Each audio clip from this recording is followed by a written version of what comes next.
Hey there, friends and followers. This week's video coming at you is none other than the market report for the month of December. We'll check out the year's final numbers and try to gain some insight as we prepare to roll into 2022. Stick around.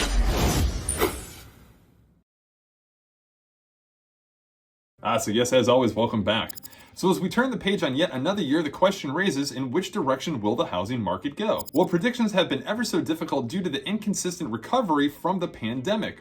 We finished out the year at a lower mortgage rate percentage than expected, which is a trend that has followed suit with each new emergent variant of the COVID-19 epidemic. Housing inventory is still anticipated to play a factor due to the simple issue of supply and demand. Analysts suggest that 2021 saw the lowest number of homes for sale on average than experienced in recent years. New construction still faces pressure to help aid in the housing shortage, but as I've mentioned, it's estimated that 18 to 24 months minimum will be required before construction can catch up to this demand. This, of course, considering that no material shortages or rising inflation hinder the economy or overall construction process. However, with technological advances and innovations and anticipation of expanding homeownership opportunities by implementing new products and a refreshed energy brought to the table by Fannie Mae and Freddie Mac, the quest for balance in the marketplace and homeownership for all is still in the cards. With all that being said, let's check out the numbers from our local marketplace. Regarding single-family homes here in the Marion County area, starting of course with closed sales. Closed sales in the month of December, we did see down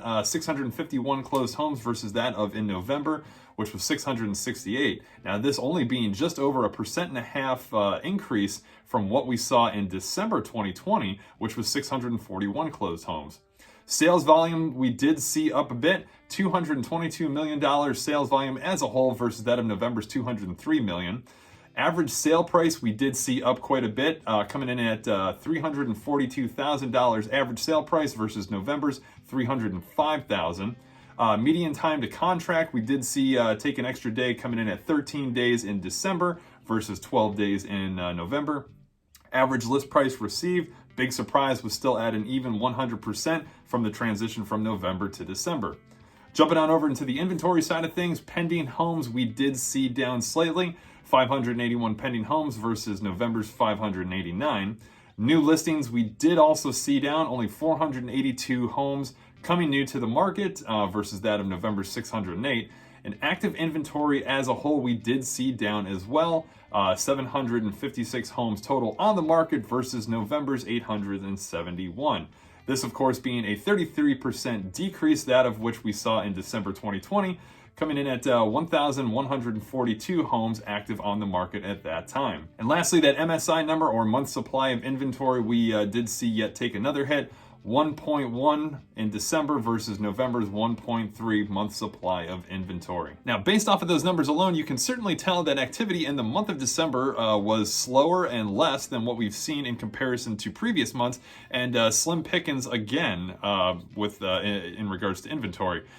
This is somewhat to be expected, as I've mentioned in one of my other videos, that December does fall into one of the few months throughout the entire season that experiences less activity and slower pace of transactions altogether. And now in some other marketplace news brought to you, of course, by the fine folks over at FloridaRealtors.org. First up, we see lumber prices are now back up on the rise. After a dip in prices for lumber over the summer and the back half of this last year, in most recent months, we have seen prices double, if not triple, for this resource in certain areas. According to the National Association of Home Builders, the increase has pushed the price on average for new single-family homes more than $18,000 higher. It has also added nearly $7,000 to the price on average for new multifamily homes, which in essence would translate into $67 more per month in rent for a new apartment. As you may recall, the prices for lumber skyrocketed in April 2020 as the pandemic prompted a reduction in production at sawmills, followed by an unexpected surge in the demand for new home construction and at-home remodeling. Lumber prices reached a record of $1,500 per 1,000 board foot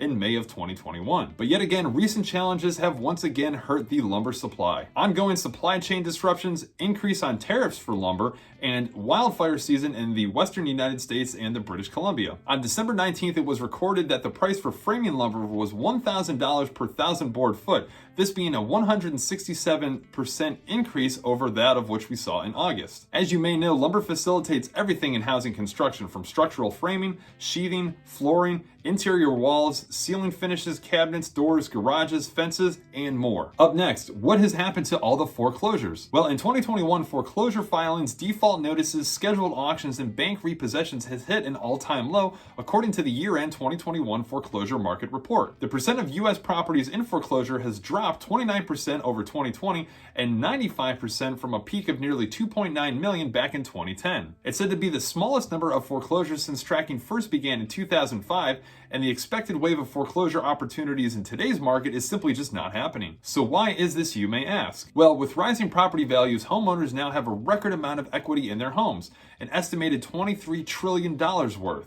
And over 80% of homeowners in foreclosure now have positive equity. This means that most borrowers will have an opportunity to explore some kind of refinance option offered by the lending establishments or sell their houses at a profit rather than lose everything in a foreclosure auction. The number of homes entering the foreclosure process has also hit record lows since tracking first began in 2005, dropping nearly 30% in 2021 due to the government's foreclosure moratoriums and different mortgage forbearance programs that were put into place. It's estimated that the foreclosure repossession will continue to remain lower than normal all throughout the remainder of 2022. And lastly, the Florida Senate Environment and Natural Resources Committee unanimously advanced a bill in recent weeks recommended by the state's Blue-Green Algae Task Force that would require a septic tank inspection every 5 years. The bill has 2 more expected committee stops before it would be considered by a full Senate. In 2019, Governor Ron DeSantis directed the Department of Environmental Protection to create the Blue-Green Algae Task Force to study toxic algae blooms and find ways to reduce their occurrence, generally by identifying the source of the nutrient pollution that feeds them. If furthered along, an inspection program could be created that would adapt rules for septic tanks that aren't required to have an operating permit. Examples of these rules would be as followed: scheduled 5-year inspection cycles, minimum standards for a functioning system, requirements for a pump out or full repair for failing systems, and enforcement procedures if an owner fails to schedule an inspection or if a contractor fails to report inspection findings. Well, there you have it, friends. That has been the market report for the month of December 2021. Hopefully you guys were able to take away a little something from this video.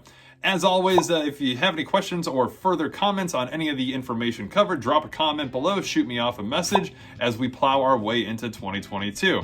As always, slide on over to the channel, give it a like and subscribe to stay up to date with great residential real estate market info for the Ocala, Marion County area as such. As always, thanks for tuning in, checking out the videos. We'll catch you guys on the next.